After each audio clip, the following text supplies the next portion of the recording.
Que inicie, perdón, Hernández Lule, por favor. Sí, doctor, con mucho gusto. Bueno, buenas tardes, compañeros y profesor. El día de hoy les vamos a exponer el tema del estado hiperosmolar hiperglucémico. Siguiente, por favor.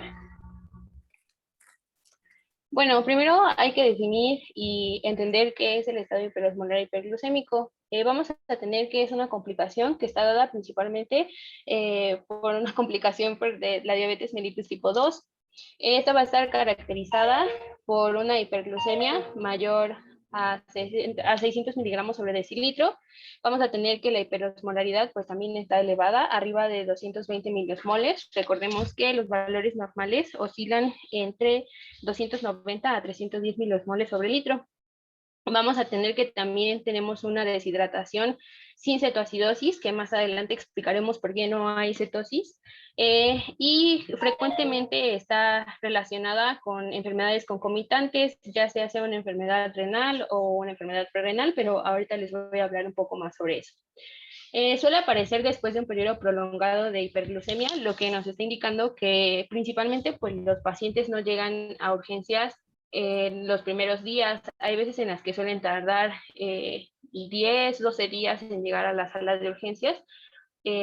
Y bueno, les digo que aparece después de un periodo prolongado de hiperglucemia y vamos a tener que hay una deshidratación extrema, hay una pérdida de 8 a 10 litros, que es aproximadamente del 20 o 25% del peso corporal del paciente, y va a estar generada por una diuresis osmótica que va a estar inducida por la hiperglucemia.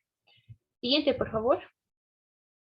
En cuanto a la epidemiología, pues hay que recordar un poco el panorama de México.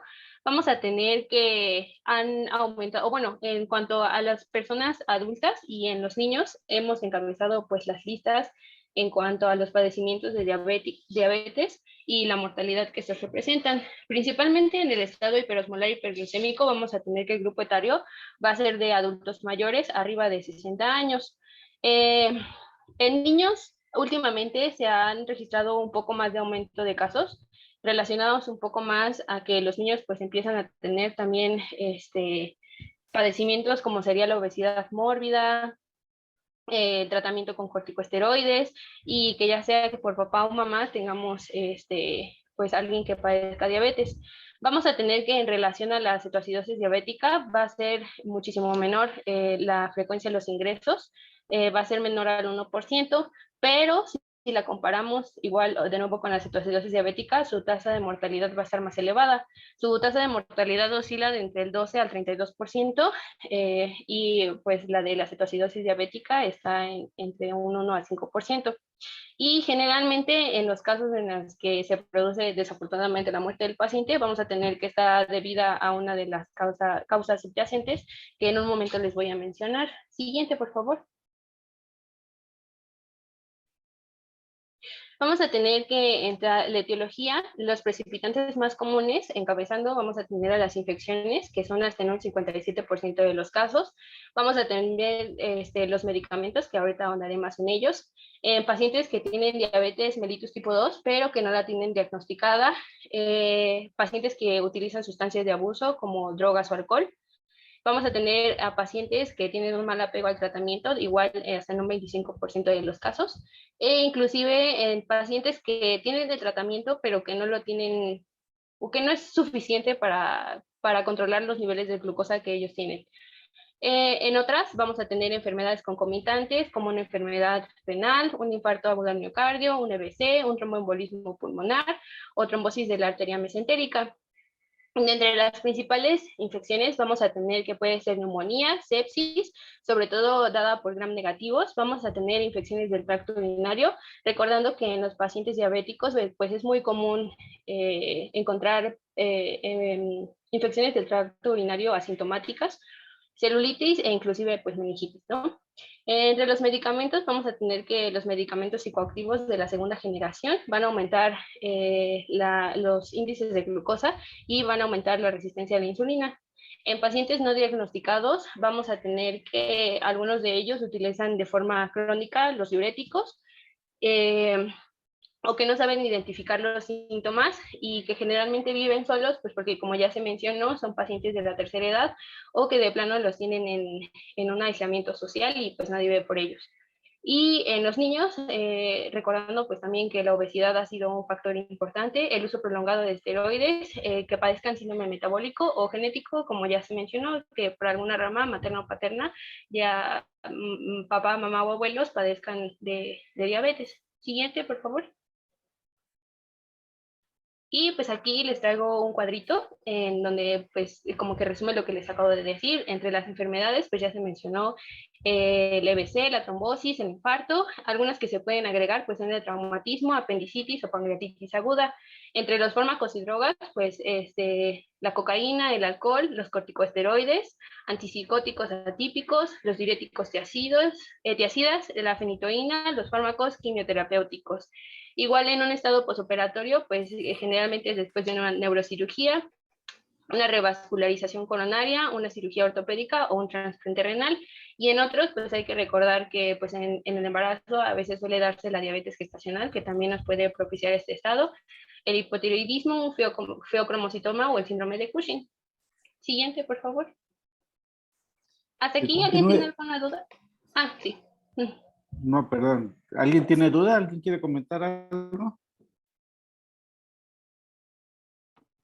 ¿No? Por ahora no, doctor, gracias. No, doctor. Entonces, Gracias, que compañero. continúe Moreno.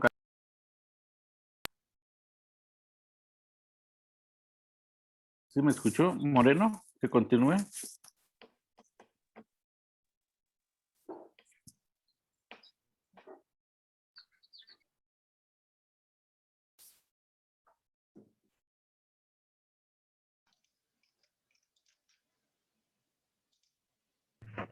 Creo que tiene problemas para conectarse, doctor. Ah, muy bien. Entonces, Parsa, Soy yo. adelante. Bueno, continuando con la fisiopatología, tenemos en primera instancia que los niveles aumentan de las hormonas contrarreguladoras que inician este cuadro. Después, esto estimula la producción hepática de glucosa, aumentando la glucogenólisis y la gluconogénesis. Esto incrementa la glucemia en sangre, lo que nos va a producir una diuresis osmótica y obviamente la depresión del agua intracelular. Esto va a aumentar las catecolaminas, por lo cual va a disminuir la insulina y por lo cual vuelve a disminuir la captación de glucosa periférica. La glucosuria causa mayor pérdida de agua que de sodio. Esto hace una hiperosmolaridad y deshidratación, disminuye el volumen intravascular, agregándole una enfermedad renal, disminuye la tasa de filtración glomerular y esto hace que la depuración de la glucosa disminuya y por consecuencia esté aumentada en la sangre. El cuadro resulta de diuresis osmótica por la hiperglucemia que condiciona la deshidratación, como lo acabo de decir, que es una pérdida aproximada de 8 a 10 litros, que es un 20 a 25% del peso corporal. La siguiente, por favor. Bueno, con respecto a la insulina, estas no son suficientes para controlar la glucosa, pero sí disminuyen la lipólisis y la cetogénesis. Por eso, en los estudios de laboratorio, a veces son ausentes las cetonas. También las citocinas y la perioxidación lipídica aumenta 2 a 3 veces durante la crisis, pero regresa a la normalidad en las primeras 24 horas. También se genera un entorno protrombótico temporal que aumenta el riesgo de oclusión vascular. Puede también haber una trombosis de la arteria mesentérica, infarto agudo al miocardio, un evento vascular cerebral o una trombosis bilateral de la arteria femoral.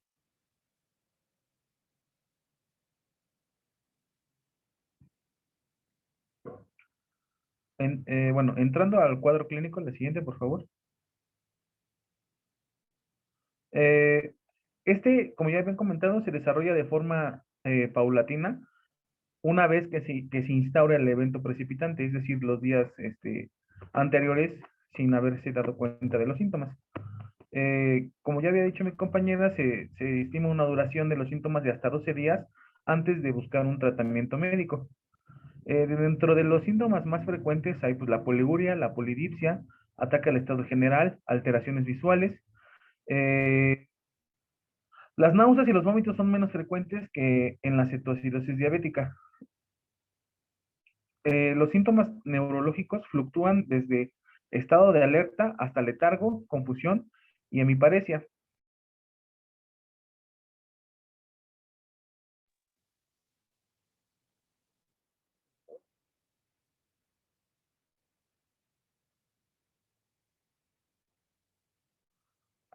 Así.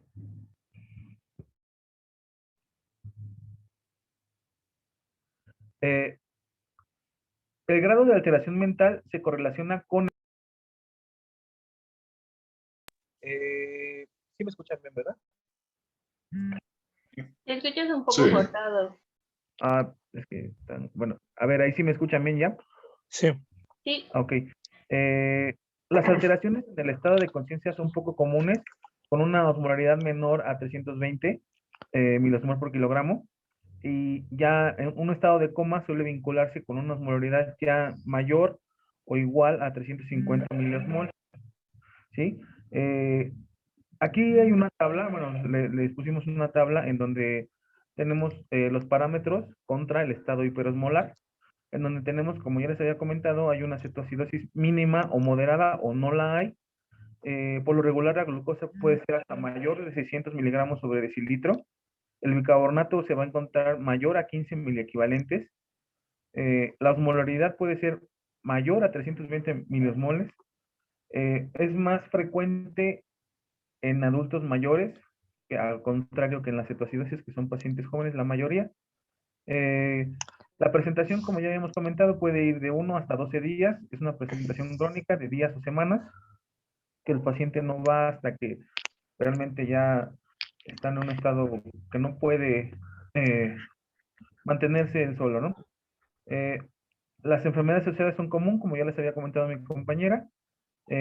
Dependiendo también de las alteraciones neurológicas, pues puede haber convulsiones, coma, y los niveles de insulina pueden estar normales, y la deshidratación pues es bastante grave.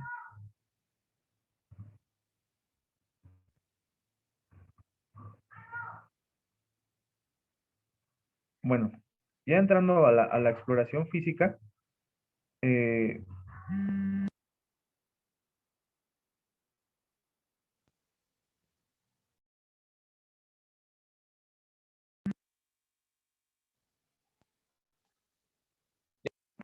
que tengo un poco de problema con la conexión, pero sí me escucho, ¿verdad?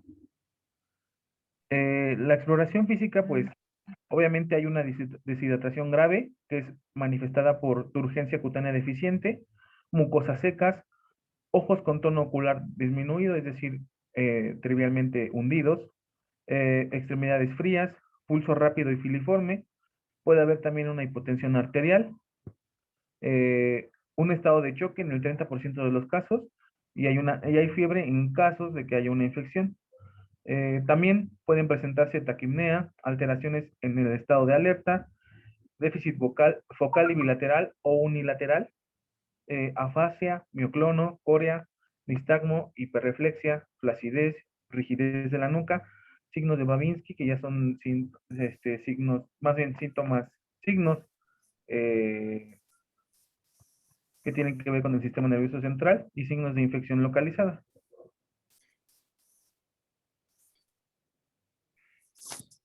¿Ya se encuentra Moreno o todavía no?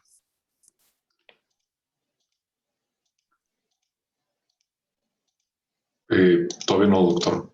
Muy bien, entonces que continúe Valle, por favor. Soy yo. Bueno, yo les hablaré acerca del diagnóstico. Siguiente, por favor. Bueno, a la hora de sospechar que un paciente tiene un estado hiperosmolar hiperglucémico, pues debemos primeramente hacer una evaluación de signos vitales antes de entrar al laboratorio, que pues va a incluir signos como taquicardia, que es un signo temprano de compensación a la deshidratación. Va a existir hipotensión por la misma deshidratación, taquipnea, generalmente por una compensación respiratoria, a la acidosis metabólica que va a presentar el paciente. Y la temperatura corporal, pues muchas veces va a caer, puede estar en hipotermia o puede estar en hipertermia, dependiendo de si es una sepsis. Ahora sí, entrando a laboratorios, vamos a tener, pues como pueden ver en la lista, muchos estudios que nos van a servir a hacer el diagnóstico. No necesitamos hacer todos, pero solo quiero aclarar que todos tienen su utilidad.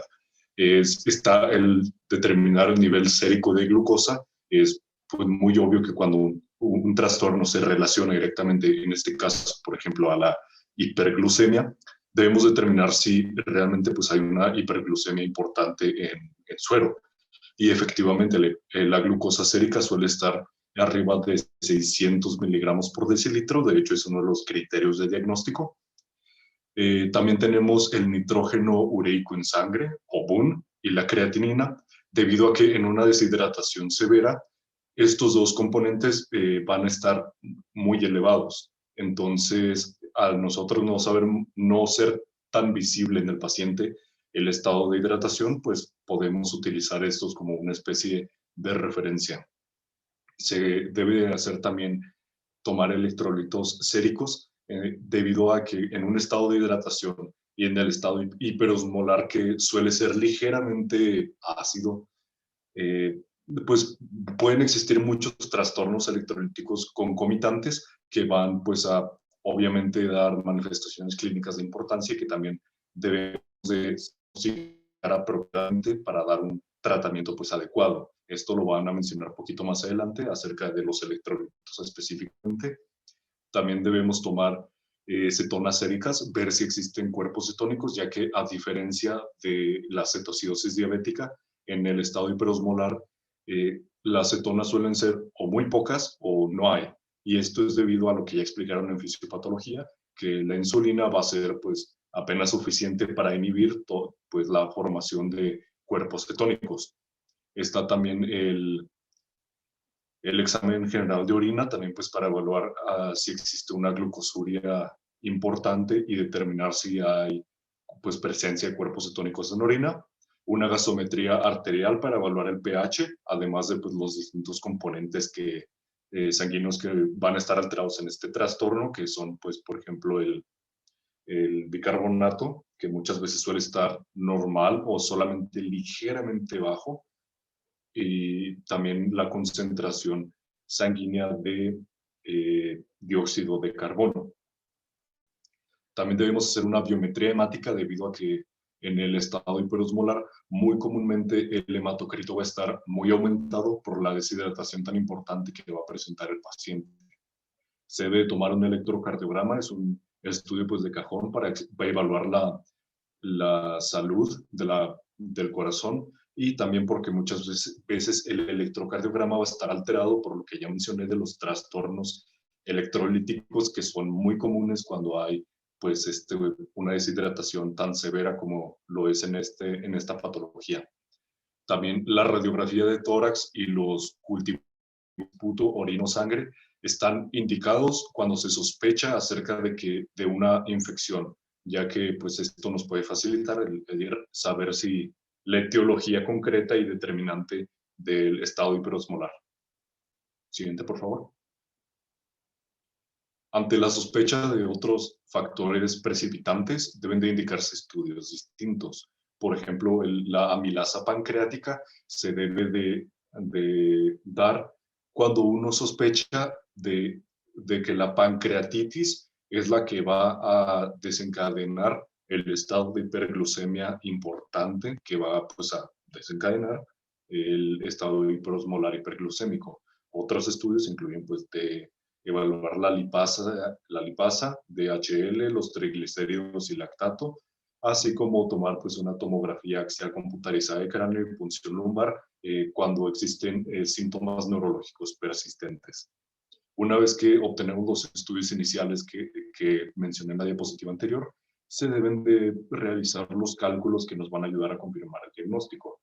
El primero pues, sería calcular la osmolaridad sérica efectiva mediante pues, la fórmula que ya hemos visto que está en el temario, bueno, el formulario, que sería pues el sodio medido más el sodio medido por 2 más la glucosa entre 18.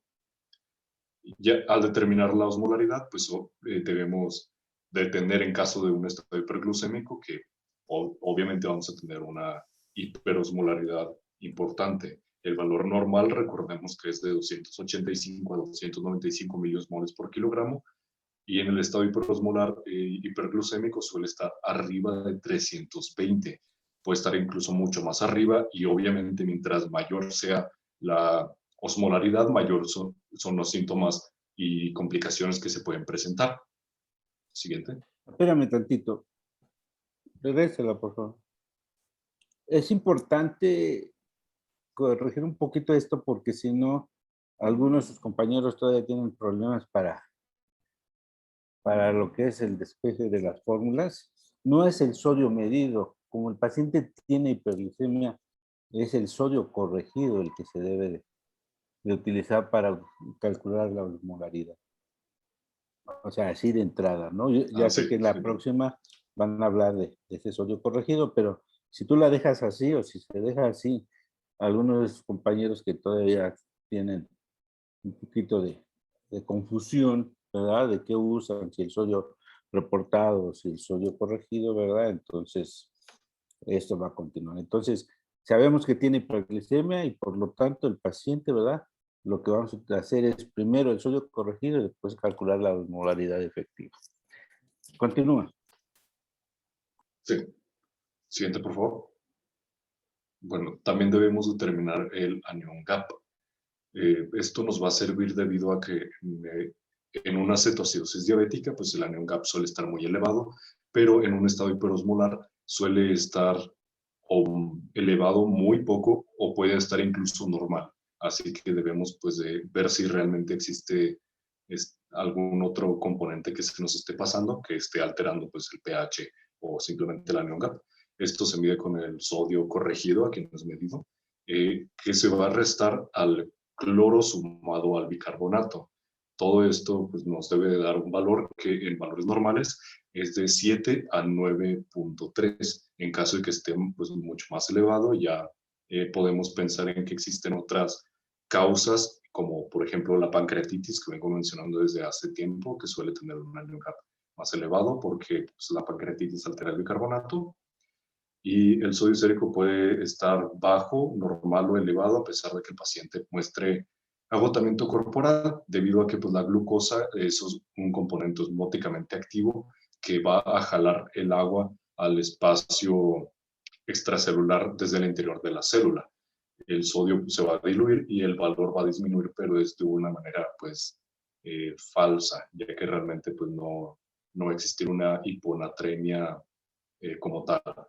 Por ello, pues el sodio, debemos de sacar siempre el sodio corregido, pues para la hiperglucemia, para no hacer como un diagnóstico erróneo de un trastorno electrolítico y a la hora pues de que queramos hacer el tratamiento, pues nosotros descompensar este electrolito en lugar de arreglarlo.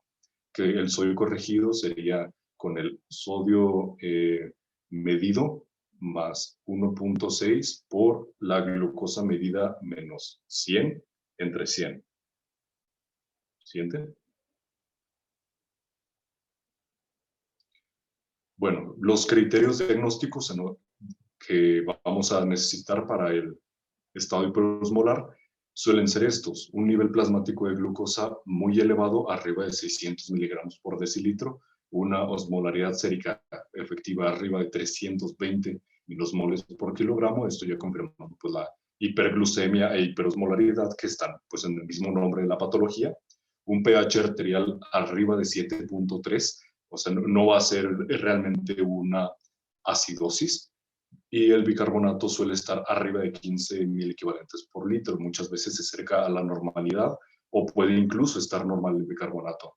El anion gap debe estar menor a 12, o sea, puede estar ligeramente elevado, pero o incluso normal, pero no puede estar mucho más elevado, sino ya debemos de pensar en una etiología distinta. Debe tener una deshidratación muy grave, que por lo generalmente varía de 8 a 12 litros, que es pues, bastante del peso corporal del paciente, y una cetonuria escasa o ausente totalmente, debido a, repitiendo, que la insulina pues va a inhibir la cetogénesis, pero pues no va a bastar para controlar el estado hiperglucémico del paciente. También las alteraciones en el estado de conciencia pueden variar muchísimo en los pacientes dependiendo del grado de hiperosmolaridad que se presente. Un paciente con 320 de osmolaridad efectiva, pues quizá puede tener letargo o puede estar como confundido. Y, por ejemplo, el estado de alerta cuando un paciente está en coma suele, como ya lo mencionaron, estar relacionado a una osmolaridad mayor a 350 miliosmoles por kilogramo. Debe hacerse una énfasis en la búsqueda de los factores precipitantes que ya mencionó mi compañera Luli al inicio, ya que es parte fundamental del tratamiento, debido a que además de nosotros corregir pues, los problemas visibles, como lo es la hiperglucemia, osmolaridad y pues a veces el pH, y toda la insulinoterapia y todos los tratamientos que van a mencionar adelante, debemos también de saber si existe otra cosa que debamos de corregir durante el tratamiento. Un factor, pues, lo que lo desencadenó, muchas veces también debemos de corregirlo de un modo secundario. Siguiente. Que continúe Salinas, por favor. Sí, doctor. ¿Puedes pasar a la siguiente, por favor? Vamos a tener que los objetivos del tratamiento van a ser 4. La primera va a ser la corrección de la deshidratación, también la corrección de la hiperglucemia, la corrección de la hiperosmolaridad y, bueno, identificar y tratar los eventos precipitantes a esta. Como sabemos, casi siempre es por infecciones, así que también en el diagnóstico tenemos que hacer el diagnóstico para ver qué enfermedad es la que precipitó al evento, al estado hiperglucémico y hiperosmolar. ¿Puede dar la siguiente? Ok, bueno, en la corrección de la deshidratación vamos a aplicar 1000 mililitros de solución de cloruro de sodio al 0.9% durante 1 hora para la reposición inicial de líquidos. Una vez que esta haya sido corregida, la depresión vamos a hacer una depresión del volumen intravascular y, bueno, la velocidad de esta infusión de solución de cloruro de sodio va a disminuirse del 250 a 500 mililitros por hora. Al igual tenemos que corregir aquí el potasio a 3.3 miliequivalentes por litro para iniciar un tratamiento con insulina. La siguiente, por favor. Bueno, esto es ya una vez que hayamos hecho el tratamiento con insulina, el nivel de glucosa en plasma alcanza aproximadamente los 200 miligramos. Vamos a reemplazar el cloruro de sodio por una dextrosa al 5 o al 10%. La siguiente, por favor. Esto es lo que les había comentado. La administración de cloruro potásico es para evitar la hipocalemia, ya que la insulina desplaza el potasio al interior de las células. Y, bueno, se va a añadir a los líquidos de 10 a 20 miliequivalentes por hora. Iniciar pronto como se confirme que ya haya diuresis.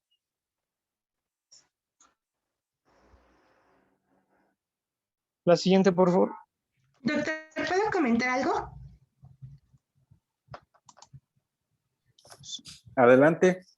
Bueno, es que aquí, en el potasio, yo encontré en un artículo que en muchos pacientes que llegan con estado hiperosmolar hiperglucémico pueden llegar con niveles elevados de potasio, pero la administración de la insulina va a provocar que se disminuyan los niveles de potasio, porque, como ya comentó mi compañero, pues causan el movimiento del potasio hacia el interior de la célula. Entonces, cuando hay un déficit de potasio de 3 a 5 miliequivalentes por kilogramo, el tratamiento que se le da es la sustitución de potasio para recuperar los niveles y se sigue dando la terapia de insulina. Si hay una disminución del potasio menor a 3 miliequivalentes sobre litro, aquí pues se retira la terapia de la insulina para que esta no siga disminuyendo aún más los niveles de potasio y entonces solo se van a administrar como tal el cloruro de potasio de 10 a 20 miliequivalentes en una solución de 1000 mililitros, y esto va a ser por hora.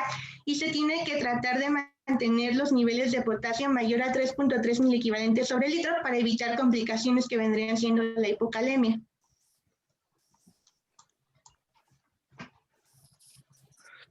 Muy bien. ¿Algo más que quieran comentar? Yo, doctor, respecto a la fluidoterapia que mencionó el compañero, se va a cambiar, bueno, eso lo vamos a ver un poquito más adelante, pero se tiene que cambiar el líquido, o bueno, se tiene que reemplazar la solución salina a solución glucosada para evitar que el paciente entre en un estado de hipoglicemia. Entonces, aparte de que ya van a mencionar más adelante que se tienen que estar monitorizando los niveles de glucosa, pues eso es importante recargarlo y que se esté, o sea, que lo tengamos bien presente, que tenemos que primero disminuir la cantidad de líquido que estamos pasando de solución de 0.9%, y en caso de que sea necesario, pues reducirla a una que sea 0.45, pero sí hacer la reducción de esos líquidos y después ya posteriormente hacer el reemplazo con una solución glucosada. Y aquí tengo una duda, doctor. Hay unas soluciones que son mixtas, que es glucosa con sodio. No se le puede dar, ahorita que estoy pensando, no se le puede dar al paciente una solución mixta en lugar de cambiarla por una glucosada, o se tienen dos vías para administrar una y la otra, o ¿cómo es eso? Bueno, pues ya que están comentando mucho eso, voy a comentar yo, miren. Acuérdense que estos pacientes, ¿verdad? Además de la hiperglicemia, el otro componente es la hiperosmolaridad, y muchas veces ya con el sodio corregido tienen sodios o normales o elevados, arriba de 145, ¿sí? Entonces, en la fluidoterapia, nuevamente, la meta primero es valorar el estado hemodinámico. Se supone que el paciente tiene una deshidratación severa por el tiempo de evolución. Entonces, lo que va a requerir es solución salina al 0.9%, ¿sí? Esto es variable de 1000 a 1500 mililitros, ¿verdad? En la primera hora. O sea, cada hora, en el manejo inicial, se va valorando qué tanto más requiere el paciente. ¿Por qué? Porque el riesgo es que yo le paso 1000 mililitros y él orina 500, ¿verdad? Y se sigue depletando de volumen, y entonces el siguiente bolo, pues a lo mejor es de la misma cantidad. Cuando ya restauro, ¿verdad? O equilibrio o mantengo una estabilidad hemodinámica adecuada, entonces sí puedo valorar bajar la infusión de la solución salina, ¿verdad? No la concentración, la cantidad de la solución salina, ¿verdad? Que puede ser, en vez de los 1000 mililitros para una hora, puede ser para 2 horas, ¿verdad? Pero todo va dependiendo de la respuesta del paciente. Ahora, aquí igual que en la cetoacidosis, ¿sí? No es que se reemplace la solución salina que yo le administro por glucosada al 5 o al 10%, cuando los reportes de glicemia sérica o capilar o llamado de Stroessel nos den por arriba de entre 200 y 250 miligramos. Nunca se reemplaza, lo que se hace es se agrega. O sea, yo tengo ya mi solución salina, la estoy infundiendo, ¿verdad? Y le agrego solución glucosa al 5 para evitar que, ¿verdad? Lo lleve a la hipoglicemia. O sea, le agrego la solución glucosa al 5, le bajo al 50% la dosis de infusión de insulina que le estoy administrando, y con eso, ¿verdad? Lo que trato de evitar es llegar al otro extremo, que es la hipoglucemia. Entonces, no se cambia solución salina por glucosada, sino se agrega a la solución salina solución glucosada. En relación a las soluciones mixtas, yo le puedo decir que primero no tengo experiencia en su uso, ¿sí? En el sector privado se utiliza un poquito, todo depende de qué tanta experiencia tenga. Alguna vez en Mosel o la Linde o el Metropolitano, en el que anduve por ahí saltando, ¿verdad? Sí lo usábamos, pero lo usábamos cuando ya el paciente estaba fuera del evento agudo y, ¿verdad?, con una monitorización continua. Pero en el sector público, ¿verdad?, no usamos soluciones mixtas en urgencias, ¿sí? Si en algún momento requiere, ¿verdad?, una o las dos, se hacen preparados, pero no ¿verdad? La presentación comercial que usted dice. Ahora, en cuanto a la administración de potasio, ¿sí? Igual es que en la cetoacidosis, ¿sí? Aquí se supone que si el pH es por arriba de 7.3, el bicarbonato menor de 15, pues, ¿cuándo es la condición de que el potasio se va a distribuir al interior de la célula? Cuando estamos hablando de ¿qué? De un problema de acidosis, ¿verdad? ¿Sí? Entonces estamos, ¿verdad?, viendo todo eso. Se supone que él no tiene este problema, entonces aquí no es tanta la distribución, sino más bien lo que vamos a ver es, por lo regular, pacientes con hipocalemia por el tiempo de evolución con esa diuresis osmótica. Esa diuresis osmótica pues lleva agua, sodio, potasio y alguno que otro electrolito como fósforo o fosfato o magnesio, ¿verdad? Sí, entonces, y están bien establecidos ya. ¿Qué vamos a hacer? Si el reporte de potasio es por arriba de 5,5, no administramos potasio. Si es entre 4 y 5,5, podemos administrar de 10 a 20 miliequivalentes por cada litro de solución que voy a infundir por hora. Si el potasio es entre 4 y 3,5 o 3, ¿verdad? Ya ahí es de 20 a 40 miliequivalentes por litro de solución de infusión que voy a administrar por hora. Por supuesto que si reportan potasios menores de 3 y ya con algún cambio electrocardiográfico, ¿como cuál? Bien, aquí igual es, revisando sus cuestionarios, ¿verdad? Yo les preguntaba la secuencia de los cambios electrocardiográficos en relación al potasio, a la hipocalemia. Entonces siempre me ponen depresión del segmento ST. Para que se pueda hacer depresión del segmento ST, primero tuvo que haberse aplanado la onda T y empezar a invertirse la onda T, porque lo que pasa no es propiamente que se invierte el ST, se invierte la T, pero al invertirse la T, jala el ST, por eso se ve una aparente inversión del segmento ST.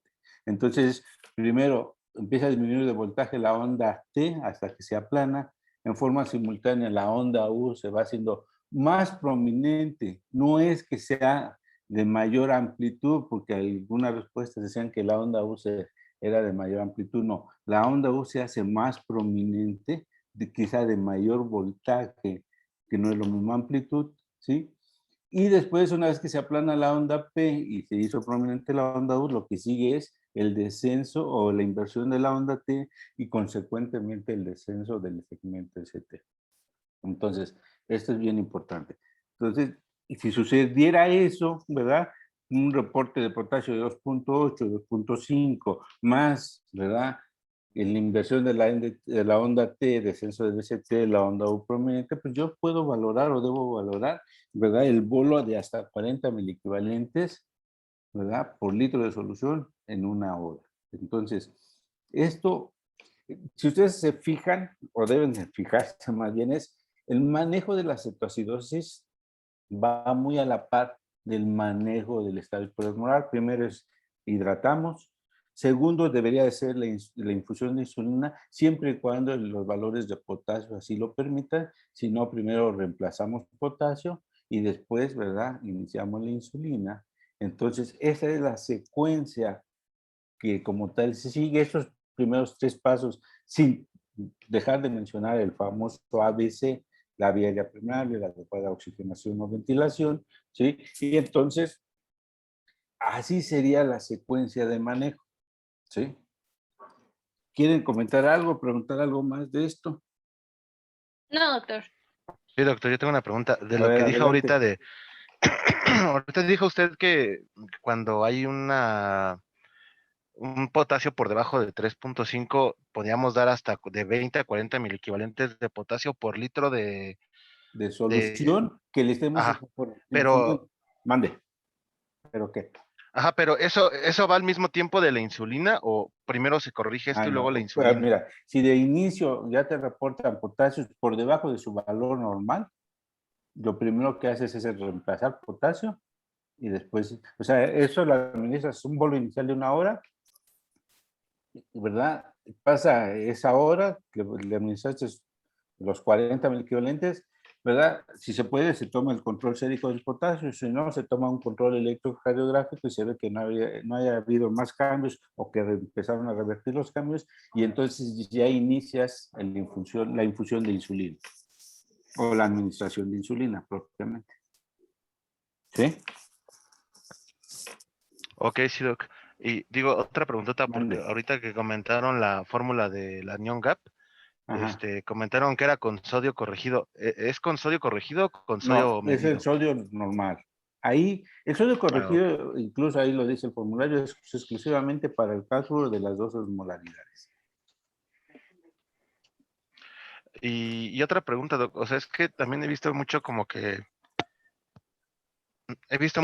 hay fórmulas de Neon Gap donde, o sea, la que usted nos mandó en el formulario, y también he visto otras donde solamente suma el sodio con el potasio y le disminuyen el bicarbonato. Entonces, no sé, digo, o sea, yo sé que, pues, bueno, el formulario nos lo mandó por algo y a eso nos tenemos que hacer alusión, ¿no? Pero es que hay mucha literatura donde, pues, no sé si cambian mucho los valores por fórmula entre esto, y luego si lo ocupas en otro tipo de fórmula, no sé si eso influye en algo.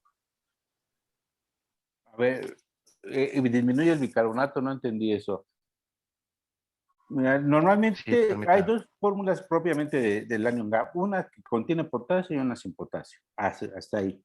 O sea, una es sodio más potasio, menos lo que de la suma entre el cloro más el bicarbonato. Esa es otra pequeña observación. Algunos de ustedes, ¿verdad? Cuando calculan Anion Gap, ¿sí? Suman el sodio y el potasio, le restan el cloro y luego le restan el bicarbonato. Entonces tengamos cuidado. Y es la suma del sodio y potasio menos, ¿verdad? Lo que resulte de la suma del cloro más el bicarbonato. Actualmente, y bueno, actualmente hablo más después de más de 5 años, 6 años, ¿verdad? Ya muchas de las fórmulas o de la literatura ya no utiliza el potasio, porque dicen que la mayoría de los pacientes, sobre todo cuando hablamos de cetoacidosis diabética, cuando hablamos de pacientes con acidosis metabólica con anion GAB elevado, ¿sí? Realmente se asocia mucho a potasios disminuidos. Disminuidos es menos de 3 o del valor normal, ¿sí? Entonces dicen que realmente con o sin potasio, de todos modos, el anion GAP al calcularse va a salir elevado, ¿sí? Ok, Doc. Y oiga, Doc, ahorita, bueno, aprovechando también, a veces también usamos las fórmulas de osmolaridad calculada y efectiva, pero pues siempre me doy cuenta que la que usamos como tal es la efectiva. Como tal, la osmolaridad calculada, ¿tiene alguna otra aplicación? No, a ver, miren, más bien es al revés. La moneda efectiva la utilizamos sobre todo para traducirle en la tonicidad del plasma, ¿sí? Y la osmolaridad efectiva, ¿verdad? Porque tomas en cuenta todos aquellos elementos que pueden influir sobre la osmolaridad. La glucosa influye, ¿verdad? El potasio en algún momento puede influir, los azuados influyen, ¿verdad? Entonces, todo tiene un poder osmótico, tienen ejerce cierto efecto osmótico de ese tipo de sustancias. Ahora, ¿por qué es la real o calculada? Bueno, porque cuando algún laboratorio es un poquito sofisticado y nos puede determinar, ¿verdad?, la osmolaridad plasmática, ¿sí? Lo que tienes que hacer es un delta de osmolar, que es qué te reporta la osmolaridad plasmática medida y cuál es la calculada, y ves la diferencia, y eso sí es importante en algún momento dado, ¿sí? Ok, Doc, muchas gracias. Bueno, ¿algo más que quieran preguntar, comentar? Entonces, a ver, la solución salina, ¿verdad? La dosis inicial es de 1 litro a 1,5 litros, hablan de 15 a 20 mililitros por kilogramo de peso. Eso lo puedes infundir en bolos horarios o por hora, ¿verdad? Durante las primeras 2 a 4 horas, que supone es el tiempo para que tú estabilices hemodinámicamente a un paciente que llega ya con una deshidratación muy severa, con datos de estado de choque hipovolémico, perdón. Después puedes reducir, ¿verdad?, la dosis entre 7 y 15 mililitros, o sea, al 50% de lo que estás infundiendo, también de solución salina, ¿sí? ahí en algún momento y teniendo un control posterior de sodio, podría valorarse en algún momento la posibilidad del cambio de solución salina en vez del 0.9 al 0.45. ¿Por qué? Porque entonces ya vamos a empezar a manejar o tratar de ir disminuyendo paulatinamente la osmolaridad sérica tan elevada. Entonces ya no le doy salina porque ya está estable hemodinámicamente. Entonces empiezo el manejo de la hiperosmolaridad. ¿Cómo? Pues porque sé que el sodio, ¿verdad?, es uno de los grandes componentes para esa osmolaridad tan elevada, pues reduzco su aporte. ¿Cómo lo voy a reducir? Pues administrando soluciones al 0.45%, ¿sí? Simultáneamente, ¿verdad?, si el potasio lo permitió, le empiezo a administrar su infusión de insulina para el control de la hiperglicemia. Y una vez que, ¿verdad?, me reportan glucosas entre 200 y 250, les digo que alguna bibliografía dice entre 250 y 300 para darle un poco más de seguridad al paciente. Bueno, lo que hago es reduzco al 50% mi dosis de infusión de insulina y le agrego una solución glucosada al 5 para evitar que el paciente, ¿verdad?, pueda evolucionar a hipoglucemia. ¿Por qué? Porque sigo administrando la insulina, ¿sí? Eso, Y, sí. Ay, perdón, mande. doctor. Eso lo tenemos en las diapositivas más adelante. Eso, pues sí, pero me refería, ¿verdad? Porque ustedes comentaban, como, por ejemplo, ¿qué tipo de soluciones? Ponen solución salina y luego ponen cambio, ¿verdad? O se cambia por solución glucosada. No, no se cambia, nada más Se agrega. se le agrega, ¿sí? Muy bien. Sí, doctor, gracias. Continúe, estaba aquí en salinas, ¿verdad? Salinación. Bueno, continuando, vamos a hacer la corrección de la hiperglicemia. Esto ya corrigiendo también el potasio, teniéndolo en 3.5. Vamos a administrar un bolo de 0.1 unidades kilogramo y esto va a ser seguido de una infusión continua de insulina a 0.1 unidades kilogramo hora. Una vez que el nivel de glucosa en plasma alcanza aproximadamente los 200 miligramos sobre decilitro, vamos a reducir las tasas de infusión de insulina de 0.02 a 0.05 unidades kilogramo hora, al mismo tiempo que se va a agregar la dextrosa al 5%. La siguiente. Bueno, aquí la guía de la ADA nos refiere esto que comentó el doctor, que bueno, cuando son glucosas en sangre menor a 300 miligramos, se agrega la dextrosa al 5% y bueno, se reduce las tasas de infusión de insulina de 0.02 a 0.05 unidades kilogramo hora. La siguiente, por favor. Igual tenemos las guías del Reino Unido. Aquí nos van a comentar que vamos a retrasar la terapia con insulina intravenosa, a menos que el paciente ya tenga concentraciones de 3-beta-hidroxibutirato mayor a 10.4 miligramos sobre decilitro. Y bueno, la disminución ideal de la glucosa en sangre es que en una hora hay una disminución de 90 miligramos sobre decilitro. La siguiente, por favor.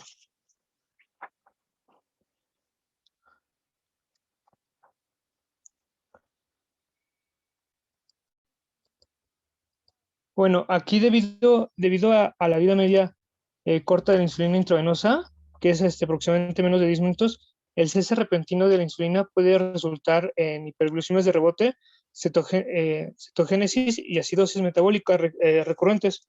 Y bueno, por eso se debe administrar la insulina basal subcutánea, en este caso NPH, la argina de Ternir o de Gludec, al menos 2 horas antes de suspender la infusión de insulina vía intravenosa. La que sigue, por favor.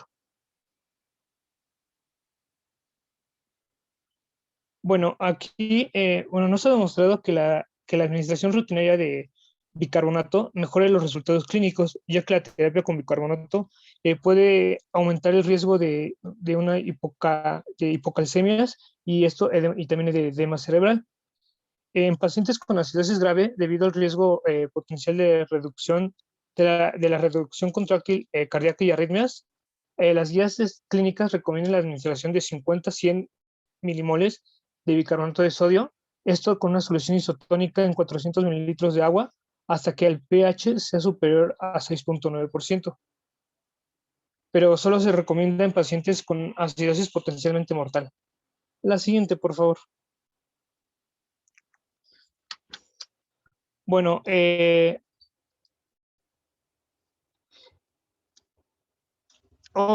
uso de estos diagramas de flujo va a ser útil para controlar los datos clínicos y los resultados del laboratorio. Inicialmente se tiene que monitorizar la glucemia cada 30 a 60 minutos y también las concentraciones séricas, estas de 2 a 4 horas. Durante la recuperación es posible reducir la frecuencia de la monitorización y bueno, el tiempo medio de resolución es de 9 a 11 horas. La siguiente.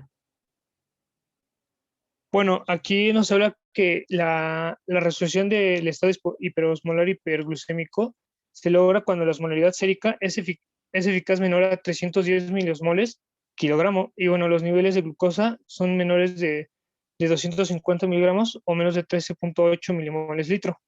Y bueno, lo de abajo es lo que les había comentado, que se tiene que administrar la insulina basal subcutánea al menos 2 horas antes de suspender la infusión de insulina vía intravenosa para que no haya rebotes hiperglucémicos. Bueno, estos son los criterios de resolución diabética y de hiperglucemia hiperosmolar de la ADA. Y bueno, la que sigue, discusión y complicaciones. La que sigue, por favor. Permíteme que continúe Durán Vadillo, por favor. Sí, doctor. Doctor, antes de que inicie, ¿puedo agregar una cosa? A ver, adelante. De lo que dijo en el pasado. Es que, bueno, en el pasado, en la de agregación del bicarbonato, mencionaba que aumentaba el riesgo de hipocalcemia, pero no es hipocalemia. Y sí, nada más recordar que solamente está indicado en pacientes que tienen un pH menor a 6.9 y una vez que llega al 6.9 se suspende el bicarbonato porque, como van a mencionar ahorita, puede generar complicaciones. O sea, el que se esté administrando bicarbonato puede generar complicaciones como el edema cerebral. El edema. Y ya nada más. Muy bien. Continúe, Durán. Bueno, hablando de complicaciones, vamos a tener que se presentan más frecuentemente relacionadas a un tratamiento muy rápido o a un tratamiento incorrecto. Entonces, de las principales complicaciones que vamos a tener es la hipoglucemia. Esta hipoglucemia se presenta alrededor del 5 al 25% de los pacientes y pueden ser por varios factores. Uno de ellos es porque no se reduce la pauta de la administración de la insulina, porque no se usa Dextrox al 5% cuando la glucosa bajó menos de 200 miligramos sobre decilitro. Por lo tanto, nosotros tenemos que estar pues monitorizando los niveles de glucosa en sangre cada 1 o 2 horas. Esta hipoglucemia pues puede provocar signos y síntomas leves o graves. Dentro de los leves pueden ser diaforesis, fatiga, taquicardia o debilidad, y dentro de los síntomas graves pueden provocar arritmias, convulsión, paro cardíaco o alteraciones en el electrocardiograma. Entonces, aquí vemos igual otras manifestaciones que nuestro paciente puede tener en caso de hipoglucemia, como son temblores, pulso acelerado, mareos o cefaleas, debilidad y cansancio, sudoración o diaforesis, hambre, visión borrosa, irritabilidad. También pues puede tener cambios neuroglucopénicos, pues estaríamos teniendo, por ejemplo, que tengan mareo, alteraciones del estado de conciencia, que incluso pues los pueden llevar a estar somnolientos o pues a un estado de coma. Y aquí tenemos pues el electrocardiograma que se le realizó a un paciente que llegó en servicio de urgencias y pues llegó con estado hiperosmolar y se complicó con hipoglucemia. Y bueno, aquí en el artículo mencionaba que era un electrocardiograma con un ritmo sinusal, con una frecuencia cardíaca disminuida, 62 latidos por minuto.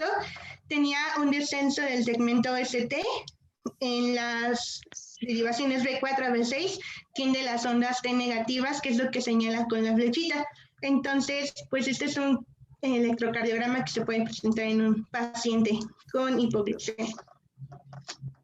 Otra de las complicaciones principales es la hipocalemia. Ya habíamos dicho que puede ser dado por una disminución en los niveles séricos de potasio por la insulina. Entonces, aquí pues para tratar esta hipocalemia o esta complicación, pues se debe suspender temporalmente la terapia de insulina si el potasio es menor a 3.3 miliequivalentes sobre litro. Y también nos puede traer algunos signos y síntomas que en casos leves pues puede haber astenia, calambres musculares, parestesias y estreñimiento.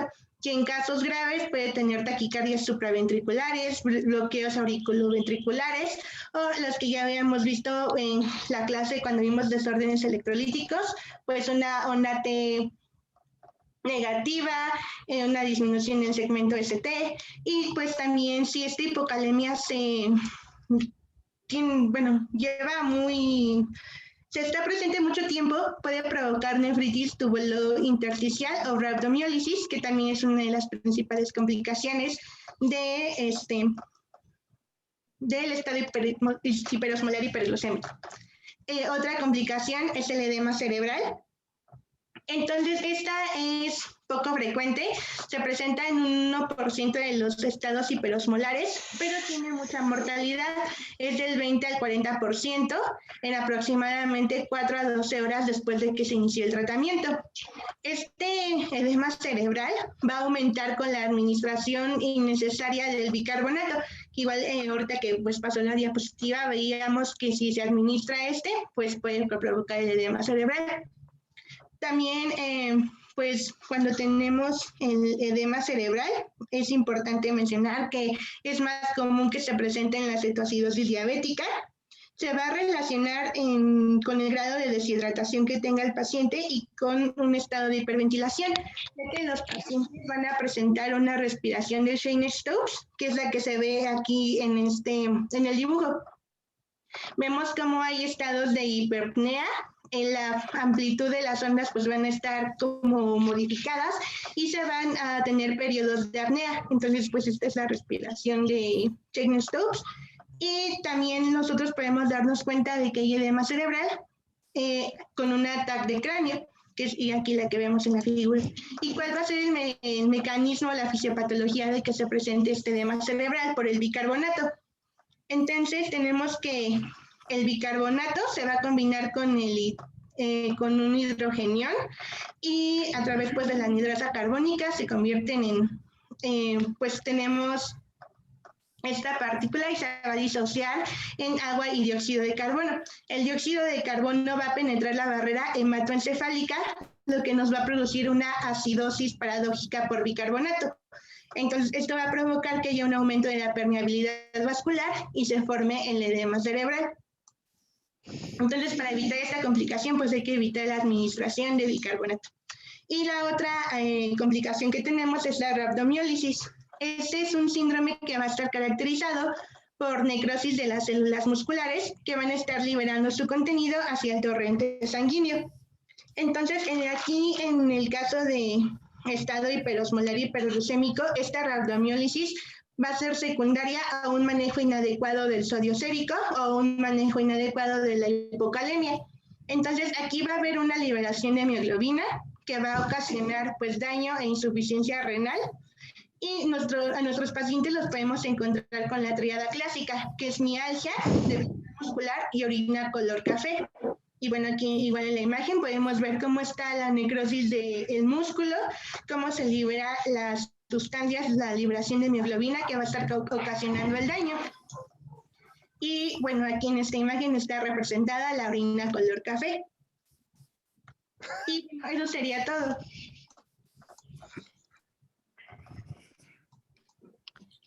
Muy bien. ¿Algún comentario? ¿Alguna pregunta? Yo, doctor, bueno, ya que tocaron mucho el formulario el día de hoy, en cuanto a la osmolaridad calculada, o la real, también me he encontrado mucho que en las bibliografías solamente utilizan el sodio y no el potasio. ¿Hay algún cambio pues sustancial en el uso del potasio o no? No, usándolo o no usándolo, de todos modos, si un paciente tiene eh, estado hiperosmolar o hay una osmolaridad muy elevada, se manifiesta. Mira, por ejemplo, si decimos, ¿verdad? Su valor es hasta 310, ¿sí?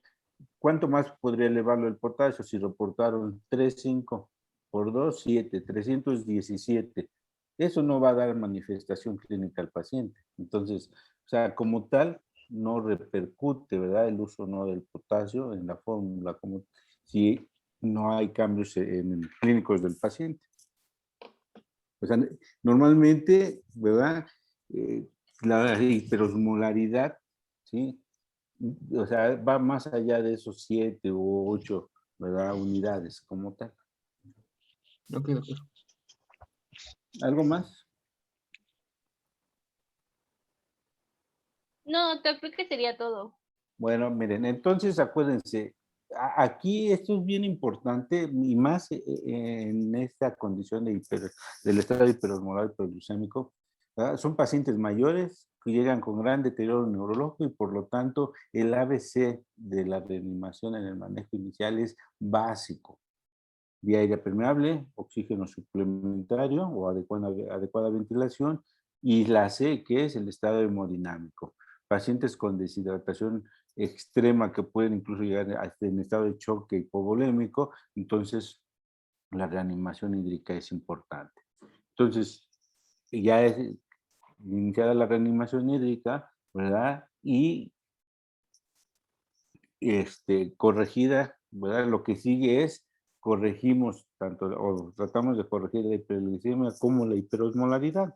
La hiperosmolaridad es tanto disminuyendo el aporte de sodio, o sea, ya podríamos cambiar las soluciones salinas al 0.45% y disminuyendo la hiperglicemia, ¿sí?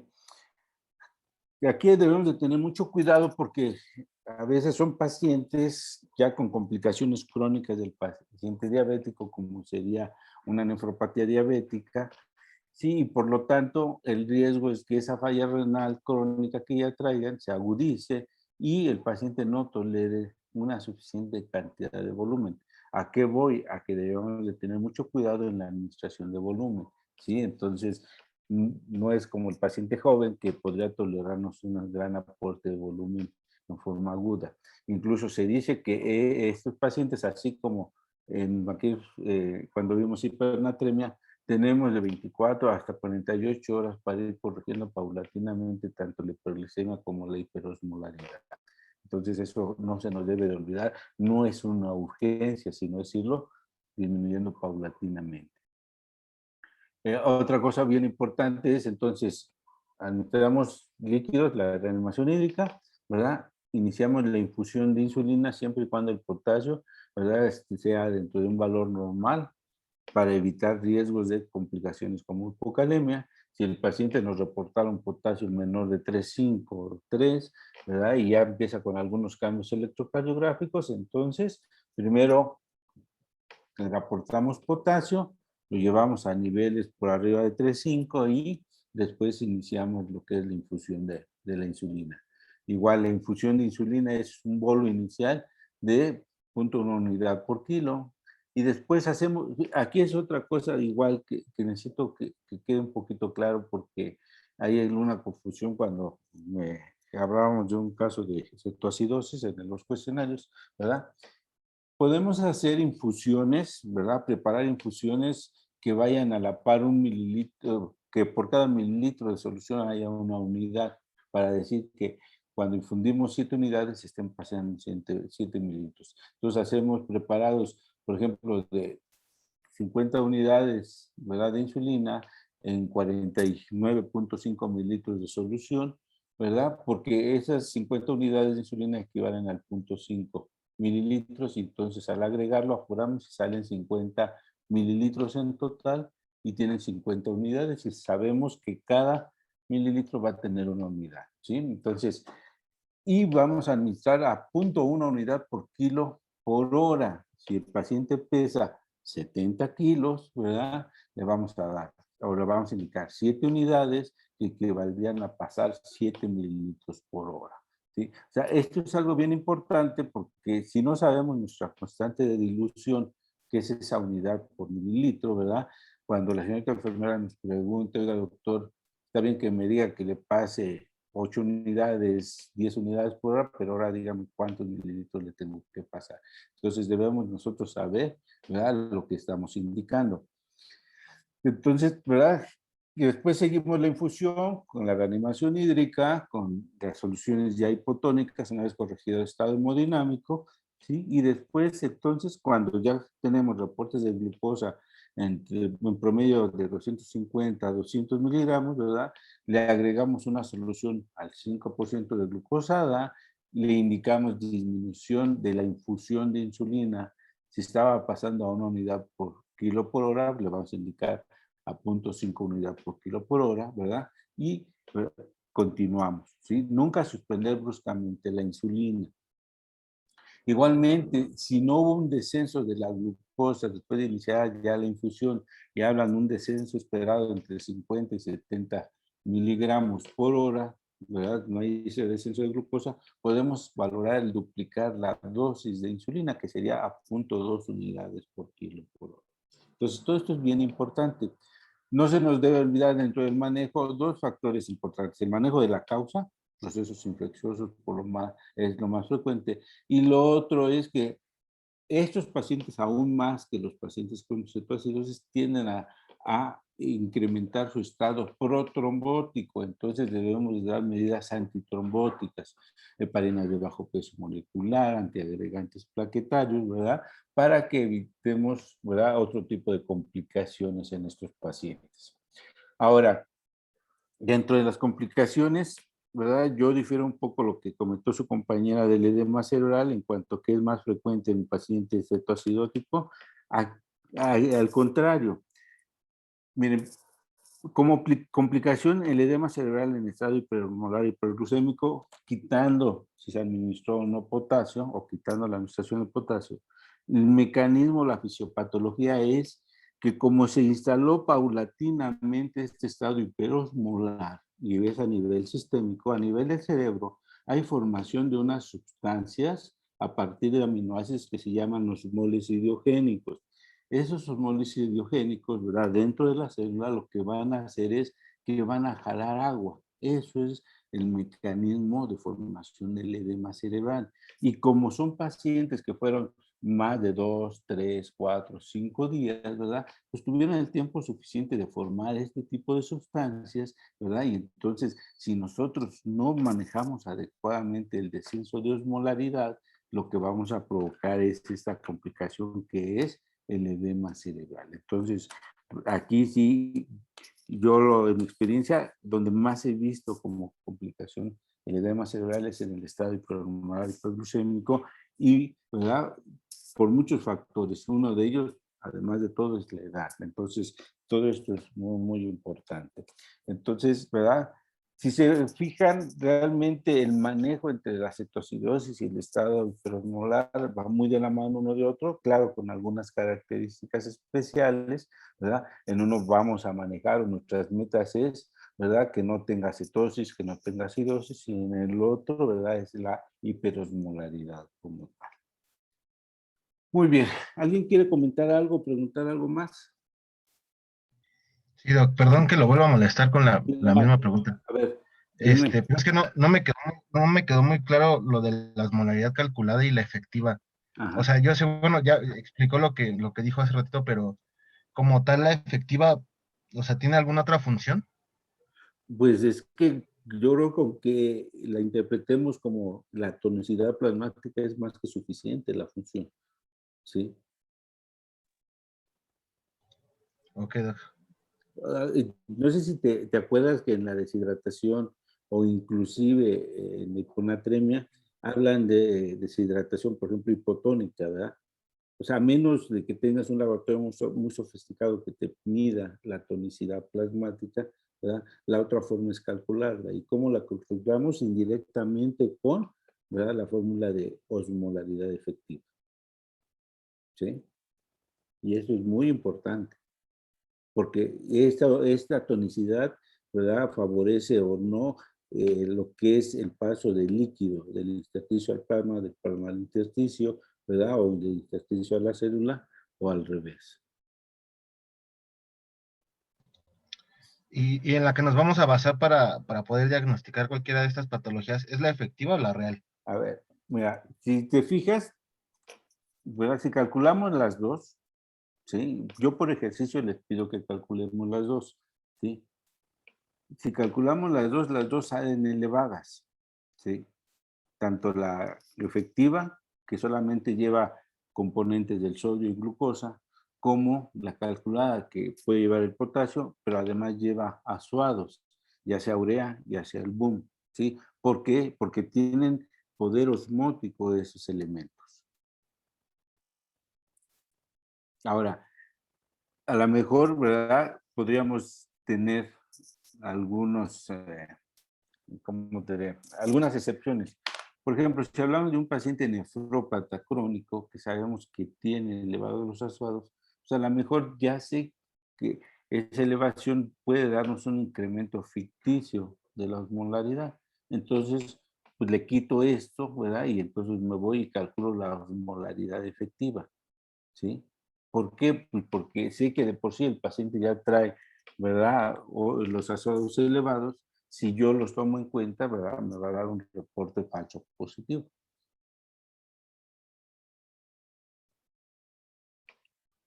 ¿Sí? Ok, sí, así la entiendo mejor, Doc. Muchas gracias. Bueno.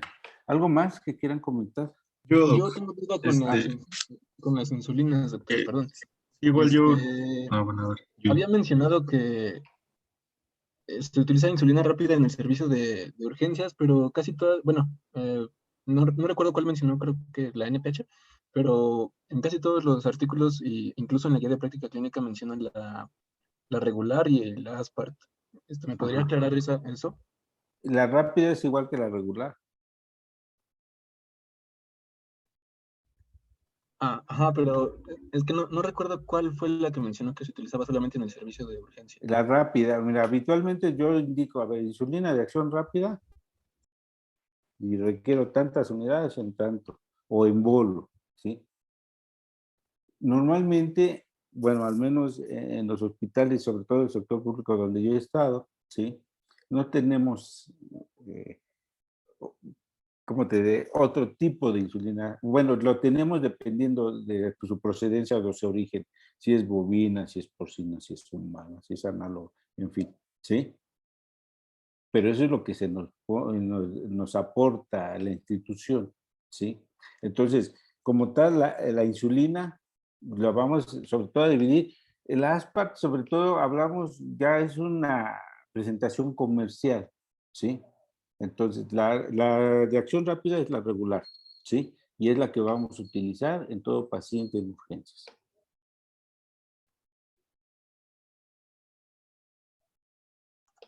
Ok, doctor. Muy bien. Me hablaban otra cosa de insulina. ¿Alguien quería comentar algo más? Sí, era lo mismo, que en un artículo había encontrado que no se recomendaba insulina rápida en estos pacientes con estado hiperosmolar, pero ya que lo Es que miren, o sea, aquí algo bien importante es, o sea, uno de los factores de su condición es la hiperglicemia. Si no controlamos la hiperglicemia, ¿verdad? Esto es un círculo vicioso, ¿sí? En urgencias, ¿cómo podemos controlarla?